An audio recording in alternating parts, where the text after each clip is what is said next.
रामकृष्ण हरी. मित्र हो, मी तुमच्या समोर एक बोध कथा घेऊन आलोय जी तुमच्या हृदयाला स्पर्श करून जाईल.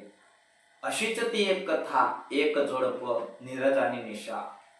या नीरज आणि निशाचं काही कारणास्तव घटस्फोट झाला आणि 10 वर्षानंतर एका लग्नामध्ये त्यांची एकमेकांसमोर भेट झाली. नीरजचं लक्ष निशाकडे गेलं आणि निशाचंही लक्ष नीरजकडे गेलं. नीरजने निशाकडे पाहिलं, पण मात्र निशाने नजर चोरली, जणू काही मी त्याला ओळखतच नाही. नीरज आतून तुटला की आपण सुखाने संसार सोबत करून सुद्धा ही मला ओळखत नाही. पण मात्र दोघांची दृष्टी एकमेकांसमोर जाऊन कोणी कोणाला बोलायला तयार होत नाही. नीरजला न राहून नीरजने एक प्रश्न केला तिला, निशाला, तू कशी आहेस? आणि त्यावेळेस निशानं उत्तर दिलं, बरी आहेस. 6 वर्ष झाले लग्न होऊन, अगदी आनंदाने जीवन जगते.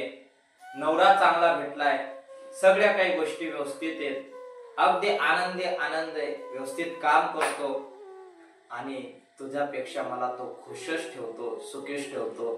हे उत्तर ऐकून नीरजला बरं वाटलं. का? कारण की 7 जन्माची गाठ जिच्या सोबत बांधली होती ती सुखी म्हटल्यानंतर काय पाहिजे जीवनामध्ये. न राहून निशाने तिला प्रश्न विचारला, तू कसा आहेस? आणि आपला बंटी कसा आहेस? नीरजच्या डोळ्यामध्ये अश्रू आले. बंटी सुद्धा व्यवस्थित आहे, पण तुझी आठवण त्याला येते. मी सुद्धा व्यवस्थित आहे, माझ्याही लग्नाला बरेच वर्ष झाले, अगदी आनंदाने जीवन आहे, पत्नी सुद्धा व्यवस्थित भेटली. पण खरंच सांगू का ग निशा, तुझी जागा नाही ग ती घेऊ शकत.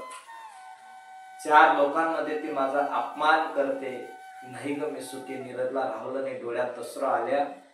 आणि अश्रू आल्यानंतर मात्र तो म्हणायला लागला, निशा अगं ती 4 लोकांमध्ये अपमान करते, खायला वेळेवर देत नाही, बंटीची सुद्धा मात्र ती व्यवस्थित लक्ष देत नाही. बंटी 2-2, 3-3 दिवस शाळेत सुद्धा जात नाही, तिला काळजी सुद्धा नाही ग. तुझी जागा नाही ग ती घेऊ शकत. आणि पाहताना पाहता निशाच्याही डोळ्यामध्ये अश्रू सुरू झाले आणि अश्रूचा धारा मात्र नीरजच्या लक्षात आले. आणि निशाला नीरज विचारतोय, निशा खरंच सांग, तू खरंच सुखी आहे का? माझ्यासोबत संसार करत होती त्यावेळेस तुझ्या चेहऱ्यावरचा हावभाव, उत्साह, तुझा चेहरा, तुझी तब्येत किती सुंदर होती आणि आता तुझ्याकडे पाहून वाटत नाही की तू सुखी आहे. निशा रडायला लागली आणि रडता रडता शब्द निघाले, खरंच रे, नाही रे मी सुखी.